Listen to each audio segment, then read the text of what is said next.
అంటే అన్ని ఏజెంట్లకి చెప్పరు కూడా. అన్ని ఏజెంట్స్కి జనరల్గా ఎవరో రియల్ ప్లాట్ ఓనర్స్ చెప్పుకోరు, వాళ్ళ కష్టాలు ఏమున్నాయి అని చెప్పుకోరు. ఓన్లీ నమ్మకమైన వాళ్ళకి చెప్తారు. ఒక కొన్ని ప్లాట్స్ మా దగ్గర ఉన్న వాళ్ళు చెప్తారు, నరేష్ వచ్చింది చూసి you dispose it for this rate అని చెప్పేసి చెప్తారు. అది మాకు వాల్యుయేషన్లో మేము చెప్తాం, ఇంత రేట్ వస్తుంది అని చెప్పేసి చెప్తాం అనమాట. అది అమ్మినా కూడా, వేరే వాళ్ళకి అమ్మినా కూడా they will get very good rate. At least మేము మ్యాక్సిమం చెప్పేది ఏంటంటే 2 yearsలో 40% అప్రిసియేషన్ చెప్తాం. ఇంకా తొందరలోనే రావచ్చు. 2 yearsలో కానీ మీకు మేము చూపించిన ప్లాట్లో 40% రాకపోతే we take back that plot, మేమే కొనుక్కుంటాం. అదే సార్, అసలు బైబ్యాక్ మేమే కొనుక్కుంటాం సార్. అదే మాకు ఆ ఉన్న టీము, ఆ నమ్మకం, మేము చేసుకున్న ప్లాట్ మీద నమ్మకం, మాకు అంత లీగాలిటీ చూసుకుని మేము అది తీసుకుంటాం అన్నమాట. చాలామందికి మేము చెప్పింది ఓన్లీ వర్డ్ ఆఫ్ మౌత్లోనే తీసుకుంటారు.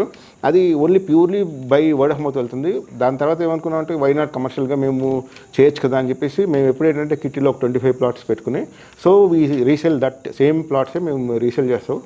మీకు నచ్చకపోతే they will give back to us. But ఇప్పటివరకు వచ్చి ఒక్క ప్లాట్ కూడా మాకు రిటర్న్ రాలేదు. ఇంకా మాకే ఈర్ష్య అవుతుంది, అదేంటి వాడికి అప్రిషియేట్ అయింది, ఈ కెన్ గివ్ బ్యాక్ అని అనిపిస్తుంది. కానీ it is a part of the process. మా సంస్థ క్యాప్షన్ కూడా rich is get rich with rich is అంటాం. మేము ఆపోజిట్ వాడు రిచ్ అవుతే మేమే ఖుషి పడతాం అనమాట. That is what. అంటే వాళ్ళ పిల్లలు కానీ మనలు కానీ మేము చాలా రిలేషన్లు చూసావు.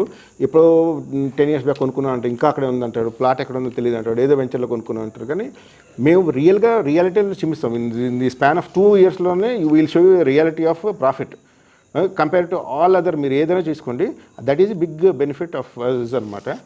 వెళ్ళినోడు మళ్ళీ మర్చిపోయాడు, లైఫ్లో గుర్తుపెట్టుకున్నాడు, ఇది ప్లాట్ నేను కొనుక్కున్నాను, నేను ఇక్కడ కొనుక్కున్నాను, ఇంత బెనిఫిట్ వచ్చిందని చెప్పేసి.